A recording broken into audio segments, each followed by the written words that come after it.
अश्विन माथाच्या 9 दिवसाला गटग बसल्यान घराघराला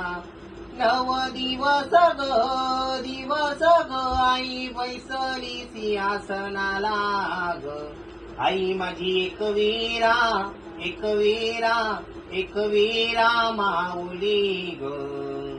भोळ्या भगताना पावली आई माझी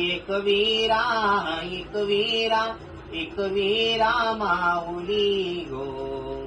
भोळ्या भगताना पावली एकवीरा आई तुझा अंबिका उतार तुझा ग आई दुर्गेचा एकवीरा आई तुझा अंबिका उतार तुझा ग आई दुर्गेचा 9 दिवस ग आई बैसली सिंहासनाला ग आई माझी एकवीरा माऊली ग